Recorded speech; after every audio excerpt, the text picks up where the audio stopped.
अब देखिए, अभी तक आपने ये देखा था कि रिडक्शन प्रोसेस से कैसे कैसे आपका जो भी ड्रग थे आपके, कैसे वो डिग्रेड हो रहे हैं। तो डिग्रेडेशन के लिए दो मेन था, ऑक्सीडेशन और रिडक्शन का। रिडक्शन आपने पहले देख लिया था, रिडक्शन कैसे हो रहा था, रिडक्शन के थ्रू ड्रग का डिग्रेडेशन कैसे हो रहा था और उसको कैसे ओवरकम कर सकते थे, कैसे उसको मैनेज कर रहे थे, वो सारी चीजें हो गई थी।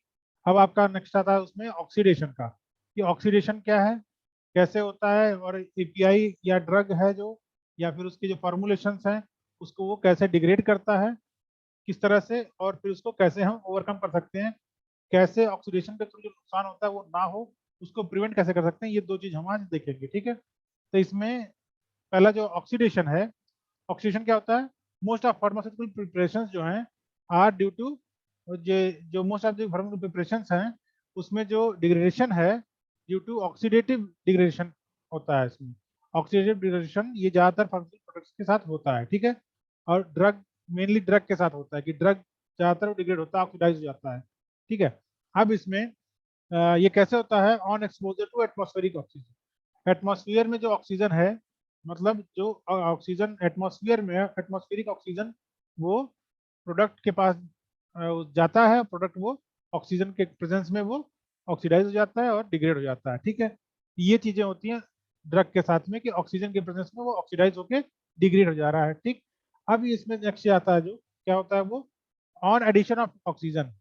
कैसे होता है कि एडिशन ऑफ ऑक्सीजन होगा या फिर removal of hydrogen. Oxidation process में दो तरीका है, या तो ऑक्सीजन ऐड हो रहा है या फिर हाइड्रोजन रिमूव हो रहा है, ठीक है। ऑक्सीडेशन में जो रिएक्शन अगर देखेंगे तो इसमें क्या होता है, ऑक्सीडेशन में या तो ऑक्सीजन ऐड होता है और रिएक्शन कॉज होता है, या तो फिर हाइड्रोजन रिमूव होता है और ऑक्सीडेशन होता है, ठीक है। इन दोनों प्रोसेस में इधर ऑक्सीजन ऐड ऑन हो रहा है तो भी ऑक्सीडाइज होगा, और आपका हाइड्रोजन रिमूव होता है अगर किसी मॉलिक्यूल से, किसी ड्रग से, तो भी वहां पे ऑक्सीडेशन प्रोसेस दिखाया गया, ठीक है। ऑक्सीडेशन होगा, ये दो चीजों के नाते ऑक्सीडेशन होता है, आइदर एडिशन ऑफ ऑक्सीजन और रिमूवल ऑफ हाइड्रोजन, ठीक है। अब इसमें नेक्स्ट क्या कह रहा है, oxidation and reduction. Oxygen reduction जो रिएक्शन है जनरली अगर साइमल्टेनियसली, ये यूजुअली साथ में ही होते हैं, ऑक्सीडेशन रिएक्शन दोनों, ठीक है। ऑक्सीडेशन में क्या होता है, लॉस ऑफ इलेक्ट्रॉन, और रिडक्शन में क्या होता है, गेन ऑफ इलेक्ट्रॉन, ठीक है। ऑक्सीडेशन में क्या होता है कि लॉस ऑफ इलेक्ट्रॉन, किसी मॉलिक्यूल से इलेक्ट्रॉन निकलेगा, ठीक है। रिडक्शन में क्या होता है, आपका गेन ऑफ इलेक्ट्रॉन, ठीक है। तो ऑक्सीडेशन रिडक्शन ये दोनों क्या है, कि ऑक्सीजन आपका अगर लॉस ऑफ इलेक्ट्रॉन हो रहा है तो ऑक्सीडेशन हो रहा है, गेन ऑफ इलेक्ट्रॉन हो रहा है तो रिडक्शन हो रहा है, ठीक। अब इसमें ये तो हो गई आपकी ऑक्सीडेशन से रिलेटेड चीजें। अब एक वर्ड आता है ऑटो ऑक्सीडेशन, मतलब स्वतः जो ऑक्सीडेशन हो रहा है, खुद से हो जा रहा है। इसमें क्या होता है, required small amount of oxygen, बहुत थोड़ा अमाउंट में ऑक्सीजन चाहिए, मतलब वो ऑक्सीजन कहाँ से मिल जाएगी, जिस कंटेनर में पैकिंग कर रहे हैं उस कंटेनर में ही जो ऑक्सीजन है उसी से ऑक्सीडाइज हो जाएगा। इवन जो ब्लिस्टर पैकिंग में ब्लिस्टर पैकिंग कर रहे हैं उसमें ऑक्सीजन उससे हो जाएगी, ठीक है। तो ये ऑक्सीडेशन जो हो रहा है उसके लिए जो ऑक्सीजन जो मिल रही है वो कंटेनर से, एटमॉस्फेयर से, कहीं से भी, हल्का सा ढक्कन खुला छूट गया, ह्यूमिडिटी जैसे अभी आपका क्या है, इस समय अगर आप नमक का डिब्बा जो है उसका ढक्कन थोड़ा हल्का सा खोल के छोड़ दीजिए, देखिए सब अपना कुछ देर में सब पसीज जाएगा सारा नमक है। अगर कोई आपके पास हाजमोला के शीशी हो, ढक्कन थोड़ा सा खुला छोड़ दीजिए, सारा हाजमोला जो टैबलेट है वो सबका हाजमोला की चटनी बनकर तैयार हो जाएगा। क्यों, क्योंकि वो मॉइस्चर तुरंत गेन कर लेगा, ठीक है। तो ये सब केस में क्या हो रहा है, ऑटो ऑक्सीडेशन जो होता है, ऑटो ऑक्सीडेशन में क्या होता है, इसमें बहुत ही स्मॉल अमाउंट ऑफ क्या होता है, ऑक्सीजन चाहिए होता है। इससे क्या हो रहा है, the most common form of oxidative degradation. ये जो ऑक्सीडेशन प्रोसेस है वो सबसे मोस्ट कॉमन और सबसे सिंपलेस्ट फॉर्म कर सकते हैं ऑक्सीडेटिव डिग्रेडेशन होता है। इसमें क्या होता है, this involves a free radical chain process. ये क्या है, फ्री रेडिकल की चेन प्रोसेस है जो ऑक्सीडेशन रिएक्शन बोलते हैं, ठीक है। अब इसमें क्या है, हैवी मेटल्स जो होते हैं, ठीक है, हैवी मेटल्स जैसे कॉपर आयन, सब मेटल के मेटल आयंस होते हैं, जैसे कॉपर आयन हो गया, आयरन हो गया, कोबाल्ट हो गया, निकल हो गया, ये क्या है, ये कैटलिस्ट का काम करते हैं। किसके कैटलिस्टिंग में? ये ऑक्सीडेटिव डिग्रेडेशन जो होता है, किसी भी चीज का डिग्रेडेशन जो होता है, वो ये जो मेटल्स हैं ये ऑक्सीडेशन को ट्रिगर करते हैं, वो उसको स्टिमुलेट करते हैं, कैटलाइज करते हैं। कैटलाइज मतलब उसको एक तरह से उसको बढ़ाने का काम करते हैं, उसको प्रमोट करेंगे कोई क्या चीज को, ये आपका ऑक्सीडेशन प्रोसेस हो। कॉपर में जो ऑक्सीडेशन होता है तो वो ग्रीन कलर का दिखता है। देखिए जो भी आपके पास जो भी तांबे का बर्तन होगा वो आपको दिखेगा तो उसमें हरा हरा बन जाता है, वो ऑक्सीडेशन के नाते है, रस्टिंग होती है उसकी, ऑक्सीडेशन के नाते वो ग्रीन ग्रीन दिखता है। आयरन में आपका वही जंग लगती है, ऑक्सीडेशन होता है तो वो येलो कलर का दिखता है रस्ट उसमें, ठीक है। इस तरह से आपका अलग अलग मेटल के साथ में। अच्छा, ड्रग ड्रग और उसके जो कॉम्बिनेशन बनेगा, मतलब आपके पास में कोई कंटेनर है कॉपर का, कॉपर में कौन सा, उसमें टेस्टिंग करते हैं किस ड्रग का ऑक्सीडेशन हो जाएगा अगर हम कॉपर के साथ रखेंगे, किस ड्रग का ऑक्सीडेशन हो जाएगा अगर हम आयरन के साथ रखेंगे, किस ड्रग का हो जाएगा कि हम कोबाल्ट के साथ रखेंगे। तो ये सबका कंपेटेबिलिटी स्टडी किया जाता है कंटेनर के लिए, कि कॉपर का कंटेनर किसके लिए सुटेबल है, आयरन का कंटेनर किसके लिए सुटेबल है, निकिल का किसके लिए सुटेबल है, या फिर एल्यूमिनियम किसके लिए सुटेबल है, या फिर स्टेनलेस स्टील किसके लिए सुटेबल है। तो ये जो भी कंटेनर्स हैं वो किस कैटेगरी में आएंगे, उसका क्लास ऑफ कैटेगरी क्या है कंटेनर का, और वो कौन से प्रोडक्ट के लिए सुटेबल है। तो ये सारी चीजें, ये सारे के सारे आपके रिसर्च R&D में आते हैं कि जो भी प्रोडक्ट है वो किस में स्टेबल है, ये सारी चीज पता करने के लिए है। अभी क्या है बता रहा है इसमें कि जो हैवी मेटल्स हैं वो किसी भी ऑक्सीडेशन के प्रोसेस को कैटलाइज करने का काम करते हैं, जिससे कि ऑक्सीडेशन जो आपका होगा, डिग्रेडेशन जो ऑक्सीडेटिव डिग्रेडेशन होगा वो इनहेंस करेगा, ठीक है। अब जैसे कह रहा है examples of drug which undergo oxidation, oxidation decomposition जो चला जाता है उसके लिए क्या क्या कौन कौन से हैं, स्कॉर्बिक एसिड है, ठीक है, मॉर्फिन है, इपिनेफ्रिन है, हिपेरिन है, टेट्रासाइक्लिन है, विटामिन ए, डी एंड के, ये सारे जो ड्रग्स हैं ये क्या है, ये ऑक्सीजन के कांटेक्ट में आते ही ऑक्सीडाइज हो जाएंगे और डिकम्पोज हो जाएंगे, डिग्रेड हो जाएंगे, ठीक है। तो इसको कैसे खाना है, कैसे पैक करना है, वो सारी चीजें स्पेसिफिक रहती हैं। जैसे स्कॉर्बिक एसिड का जो टैबलेट रहेगा उसको आपको या तो स्ट्रिप पैकिंग में पैक रहेगा जिसमें मॉइस्चर बिल्कुल जीरो, या फिर एयर टाइट कंटेनर में रहेगा, पूरा ढक्कन पैक है, ढक्कन खुला नहीं छोड़ना है।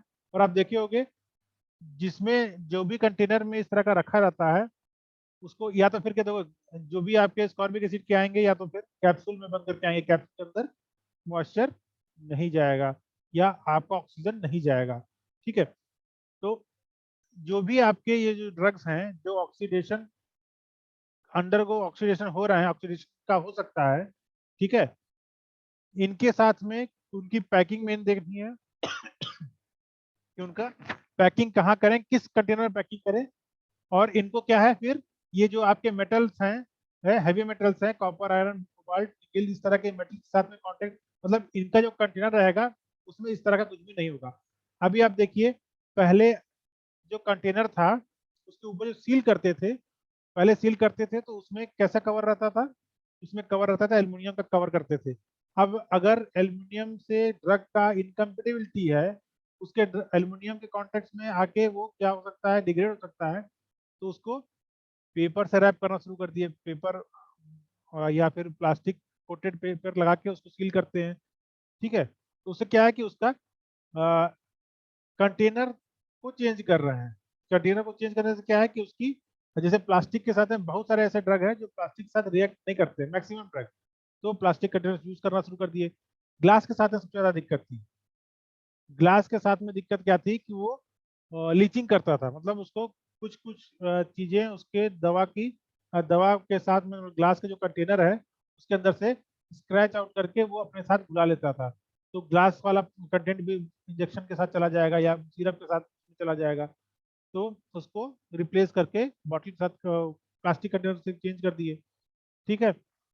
बहुत सारे ऐसे थे कि मल्टी डोज कंटेनर में आते थे, उनको सिंगल डोज देना है तो सिंगल डोज कंटेनर में प्लास्टिक में कर दिए। तो उससे क्या हुआ कि उनका जो रिएक्शन वाला प्रोसेस था कि कैटलाइज कर रहा है आपका ऑक्सीडेशन प्रोसेस, वो चीज वहां खत्म हो गई जब हमने कंटेनर को रिप्लेस, जो भी हैवी मेटल से कंटेनर था उसको रिप्लेस कर दिया, ठीक है। अब इसके बाद से एक यहाँ रिएक्शन दिया हुआ है स्कॉर्बिक एसिड का। Ascorbic acid in presence of oxygen and copper. Copper क्या है? कॉपर आपका हैवी मेटल के कैटेगरी में आता है, जो कि एज अ कैटलिस्ट काम करेगा ऑक्सीडेशन पे, और ऑक्सीडाइज होके एस्कॉर्बिक एसिड का क्या बन रहा है? डिहाइड्रोस्कॉर्बिक एसिड फॉर्म कर रहा है। ठीक है, उसमें डिहाइड्रो हो गया, मीन्स उसका हाइड्रोजन वाला पार्ट निकल गया, और मीन्स वो अलग हो रहा है, जिससे कि आपका डिग्रेड हो रहा है। ये डिहाइड्रो स्कॉर्बिक एसिड क्या होगा? ये डिग्रेडेड डिकम्पोज वाला स्कॉर्बिक एसिड है। अब इसमें आता है नेक्स्ट, इसमें अभी तक आपने देखा कि क्या क्या आपका क्या क्या होता है ऑक्सीडेशन में, कैसे ड्रग डिग्रेड होता है, किस तरह के किस कैटेगरी के ड्रग डिग्रेड होते हैं। अब उसमें उनके डिग्रेडेशन को कैसे हम प्रोटेक्ट कर सकते हैं, कैसे हम अपने दवा को बचा सकते हैं। ठीक है, तो सबसे पहला और सबसे आसान तरीका क्या है कि ऑक्सीडेशन हो रहा है तो एंटीऑक्सीडेंट ऐड कर देंगे। ठीक है, एंटीऑक्सीडेंट प्रॉपर्टी के बहुत सारे हर्बल इंग्रेडिएंट्स भी हैं, मीन्स बहुत सारे हर्बल इंग्रेडिएंट हैं जो कि अवेलेबल हैं, एंटीऑक्सीडेंट जो यूज कर सकते हैं हम लोग। नेचुरल भी हैं, सिंथेटिक भी हैं, सेमी सिंथेटिक सब में आते हैं। इस तरह के जो भी एंटीऑक्सीडेंट्स हैं, इनको ऐड कर देंगे तो क्या होगा? वो ड्रग का, एपीआई का ऑक्सीडेशन प्रोसेस को रोक देगा। ठीक है, अब इसके बाद नेक्स्ट जो आता तरीका, पहला तरीका क्या हो गया कि आप ऑक्सीडेशन रोकने के लिए एंटीऑक्सीडेंट डाल दिए। ठीक, दूसरा तरीका क्या हो गया? Replacement of oxygen. ऑक्सीजन से क्या होता है? जहां ऑक्सीजन रह रहा था वहां पे ऑक्सीडेशन हो रहा था, ऑक्सीजन गैस को रिप्लेस कर देंगे। अब जैसे लार्ज वॉल्यूम अगर कोई बनाते हैं, कोई मान लीजिए बड़ा कंटेनर है जहाँ पे आपको स्टोर करना है, ड्रग है, बल्क ड्रग है, वहाँ क्या करते हैं? ऑक्सीजन को रिप्लेस कर देते हैं विथ नाइट्रोजन और फिर कार्बन डाइऑक्साइड, जिससे क्या है, जहां भी पैक करेंगे ड्रग को, वो ड्रग डिग्रेड नहीं होगा। ठीक है, ड्रग डिग्रेड नहीं होगा तो क्या होगा? वो उसकी स्टेबिलिटी बढ़ जाएगी, उसका लाइफ स्पैन बढ़ जाएगा, उसकी सेल्फ लाइफ बढ़ जाएगी। ठीक है, अब इसमें जो अगला तरीका है वो क्या है? Drug with heavy metals. अगर हैवी मेटल्स आयन के कांटेक्ट में आता है, हैवी मेटल्स आयन के कांटेक्ट में ड्रग आता है तो क्या होगा? डिग्रेड हो जाएगा, क्योंकि जो हैवी मेटल्स हैं वो डिग्रेडेशन या ऑक्सीडेशन को क्या करते हैं? कैटलाइज करते हैं, इनहेंस करते हैं। ठीक है, फिर क्या करेंगे? So should be avoided. क्या अवॉइड करना है? ये ड्रग का इन इस तरह के मेटल आयंस के कंटेनर के साथ या मेटल आयंस के साथ में इनका कांटेक्ट ना हो, इसको अवॉइड करना है, कांटेक्ट होने का अवॉइड करना है। तो कैसे कर सकते हैं? Contact of drug and heavy metals को अवॉइड करना, एंड कैसे करेंगे? Bye storing. इसको क्या करेंगे? इसको स्टोर करना है अदर देन हैवी मेटल्स वाले में। और दूसरा क्या है कि इनको रिएक्शन कॉज करने के लिए क्या है, कोई भी रिएक्शन होता है तो उसके लिए एक पर्टिकुलर टेम्परेचर होता है कि 30 पे होगा, 25 पे होगा। तो जब भी इसको स्टोर करेंगे, क्योंकि जो भी रिएक्शन कॉज होती है उसके लिए कुछ टेम्परेचर लगता है। अब ज्यादातर क्या है कि एटमॉस्फेरिक टेम्परेचर पे होगा, मतलब 20 से 25 या 30 डिग्री पे यूजुअली होता है, या कह सकते हैं कि 25 से ऊपर पे होता है। तो हम क्या करेंगे? स्टोरेज के लिए टेम्परेचर रिड्यूस कर देंगे भाई इसको 10 डिग्री पे रखो। 10 डिग्री पे रिएक्शन कॉज होगा ही नहीं। ठीक है, तो क्या हुआ कि आप टेम्परेचर कम कर दिए, एक तरीका कर दिए, और दूसरा जो हैवी मेटल्स के कंटेनर्स हैं या हैवी मेटल्स कहीं हैं उनसे उनका कांटेक्ट को खत्म करना है। ठीक है, ये दो तरीका यहाँ पे आ गया। अब इसके बाद नेक्स्ट आता है सम रिड्यूसिंग एजेंट्स। अब जैसे कुछ ऑक्सीडाइजिंग एजेंट्स थे तो कुछ रिड्यूसिंग एजेंट्स होते हैं। तो रिड्यूसिंग एजेंट्स क्या होते हैं? वो ऑक्सीडेशन के अगेंस्ट काम करते हैं। ऑक्सीडेशन ऑक्सीडेशन होता है, एक रिडक्शन होता है। रिडक्शन क्या क्या है? तो रिड्यूसिंग एजेंट रिडक्शन करते हैं और ऑक्सीडाइजिंग एजेंट ऑक्सीडेशन करते हैं। ठीक है, एंटीऑक्सीडेंट ऑक्सीडेंट्स के अगेंस्ट काम करते हैं, और रिड्यूसिंग एजेंट्स भी ऑक्सीडेशन के अगेंस्ट काम करते हैं। तो एग्जांपल से क्या है? सोडियम मेटा बाइसल्फाइड, ये क्या है? एक रिड्यूसिंग एजेंट है। ये जब यूज करेंगे तो क्या होगा? ये ऑक्सीडेशन, ये ड्रग के साथ में इसको मिक्स करेंगे तो क्या होगा? ये ऑक्सीडेशन को रोकेगा, प्रिवेंट करेगा ऑक्सीडेशन से ड्रग को। ठीक है, अब इसके बाद नेक्स्ट जो आता है, अगला चीज है पीएच का, कि किस पीएच पे ऑक्सीडेशन हो रहा है, किस पर्टिकुलर पीएच पे ऑक्सीडेशन ज्यादा हो रहा है। तो अगर देखा जाए ऑक्सीडेशन जो होता है, पीएच मान ली किसी का कोई पीएच वाला सोल्यूशन है, किसी का कुछ पीएच है लिक्विड लिक्विड में, तो देखा जाएगा कि उसमें जो हाइड्रोजन आयन होते हैं या हाइड्रोक्साइड एच आयन या ओ एच आयन जो होते हैं, वो जो है ये ऑक्सीडेशन को प्रमोट करते हैं। ठीक है, तो हमको क्या करना रहेगा, हम ऑप्टिमम पीएच ऐसा सेट करेंगे, ऐसा पीएच सेट करेंगे जिसपे ये हाइड्रोजन और हाइड्रोक्साइड आयन जो है, ओ एच आयन जो है, ये सबसे मिनिमम कंडीशन में हो। और मिनिमम कंडीशन में रहेगा तो क्या होगा कि इसकी मैक्सिमम स्टेबिलिटी फॉर्म होगी। ऐसा पीएच जिसपे हाइड्रोजन आयन और हाइड्रोक्साइड आयन ये दोनों आपस में इतना ज्यादा में ना बने कि वो कैटलिस्ट का काम करें। ठीक है, the pH of optimum stability must be determined.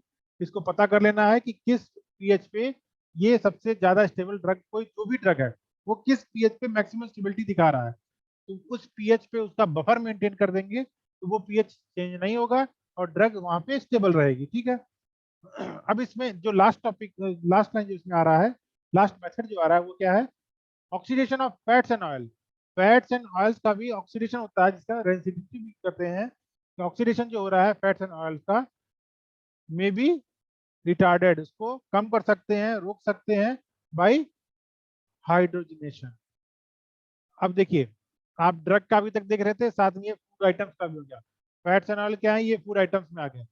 ठीक है, तो ये अगर फैट्स एंड ऑयल्स को, अगर उसमें फैट्स एंड ऑयल का ऑक्सीडेशन हो सकता है, भाई आप ढक्कन बार बार खोलते हो, ऑयल यूज करते हो, है फैट्स यूज करते हो, घी वगैरह फैट में आता है, ऑयल आपका जो भी आपका ऑयल है, मस्टर्ड ऑयल है, सनफ्लावर ऑयल है, ये सब का ऑयल में आता है। तो उसमें अगर may be reacted bye hydrogen, अगर उसमें हाइड्रोजनेशन का प्रोसेस किया जाता है तो क्या होता है उसमें, उसका ऑक्सीडेशन नहीं होगा। तो एक प्रोसेस हो गया हाइड्रोजनेशन। ये सब एमसीक्यू क्वेश्चंस हैं। ठीक है, method use to retard oxidation in fats and oil. तो उसमें 4 मेथड ये रहेगा, तो उसमें से आपको देखना कौन सा है कि हाइड्रोजनेशन जिसमें दिया है वो वाला फैट्स एंड ऑयल्स के लिए है, to retard oxidation, oxidation process को रोकने के लिए हाइड्रोजनेशन प्रोसेस करने पे फैट्स एंड ऑयल्स का ऑक्सीडेशन नहीं होगा। ठीक है, पीएच के लिए भी आपको पीएच ऑप्टिमम करना है, फिर रिड्यूसिंग एजेंट यूज करेंगे जैसे आपका सोडियम मेटासल्फाइड। ये भी आपका क्वेश्चन है एमसीक्यू का कि which of the following used as reducing agent to prevent oxidation. ठीक है, उसमें आपको सोडियम सोडियम मेटाबाइसल्फेट एक नाम होगा, सोडियम बाइकार्बोनेट होगा, सोडियम क्लोराइड होगा, कई सारा नाम होगा। उसमें आपको एक नाम याद रखना है, सोडियम मेटाबाइसल्फाइड, जो कि क्या है, रिड्यूसिंग एजेंट है विच विल प्रिवेंट ऑक्सीडेशन। ठीक, इसी तरह से आपका थर्ड वाला क्या था, हैवी मेटल्स वाला। हैवी मेटल्स कौन से हैं और ये क्या करते हैं, कैसे ये ऑक्सीडेशन को कैटलाइज करते हैं, और हम क्या ऐड करें या क्या करें कि ये डिग्रेडेशन ना हो। तो हम क्या करते हैं, उसका कांटेक्ट नहीं रखाने देते भाई, हैवी मेटल्स के कांटेक्ट में ड्रग ना आए, उसका पैकिंग वगैरह ठीक से करना है, अदर देन हैवी मेटल्स के कंटेनर में करना है, और या तो फिर और साथ में ही उसका स्टोरेज भी रिड्यूस टेम्परेचर पे करना है, कम टेम्परेचर पे करना है जिससे कि रिएक्शन ना हो। तो ये आपका जो पार्ट था, ये आपका क्या है, ये सारा था, ये आपका ऑक्सीडेशन का था। ठीक है, अब ये आपका पूरा कंप्लीट खत्म हो गया।